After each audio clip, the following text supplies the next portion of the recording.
Kalau Nabi Muhammad SAW tidak pernah lakukan maulid, kenapa Anda lakukan? Apa maunya gitu loh.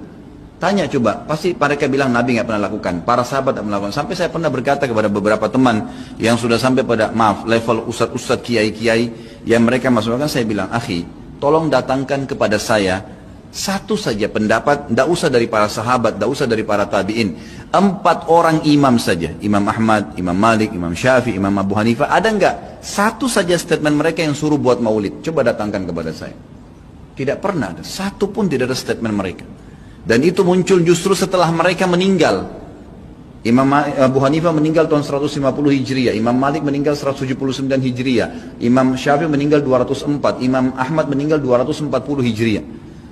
Itu munculnya maulid di tahun pas Imam Ahmad terakhir tuh, 10 tahun sebelum meninggal, 230 Hijriah oleh orang-orang Syiah yang ada di Mesir. Itu mereka lakukan. Karena mereka mau mencontohi ya, yang dilakukan oleh orang-orang Nasrani merayakan hari lahirnya Nabi Isa alaihissalam. Banyak orang bilang ini kan cuma untuk syiar. Syiar akhi, sampaikan sejarah Nabi Muhammad SAW. Sampaikan majelis ilmu, bukan dengan membuat-buat yang Nabi kita tidak lakukan, gitu kan? Saya sarankan, jadikanlah Nabi Muhammad SAW betul-betul sebagai kiai Anda. Kalau mau kerjakan sesuatu, tanya, Nabi Muhammad SAW kerjain nggak? Kalau enggak, cukup. Kita nggak lebih pintar dari Nabi SAW, teman-teman. Dan boleh diutus untuk dicontohi. Yang diperintahkan saja sudah padat, sudah banyak. Untuk apa buat-buat lagi? Udah banyak gitu kan? Dan anehnya teman-teman yang buat acara maulid ini, subhanallah, banyak sunnah Nabi yang ditinggalin. Banyak, melimpah sunnah Nabi gak dikerjakan. Banyak sekali, kita temukan kukunya masih panjang, hal yang kecil.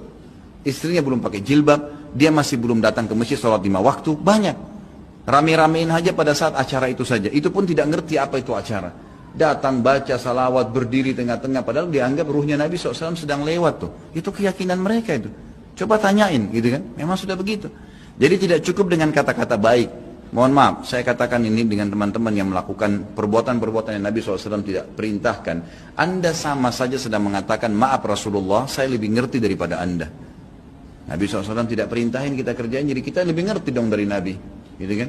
Padahal kita disuruh menjadikan Nabi Muhammad SAW sebagai suri tauladan. Yang disuruh saja, jangan tambah-tambah, cukup. Cukup. Dan yang tidak dicontohkan sama, jangan juga dilakukan. Karena Nabi SAW bukan orang yang tidak tahu, orang yang tahu. Semua dipandu kan?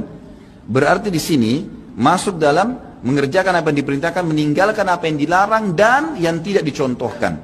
Karena di sini dilarang itu bisa Nabi SAW larang atau Nabi SAW sengaja tidak lakukan untuk menunjukkan kalau itu tidak boleh. Kan seperti itu. Semoga Allah berikan hidayah.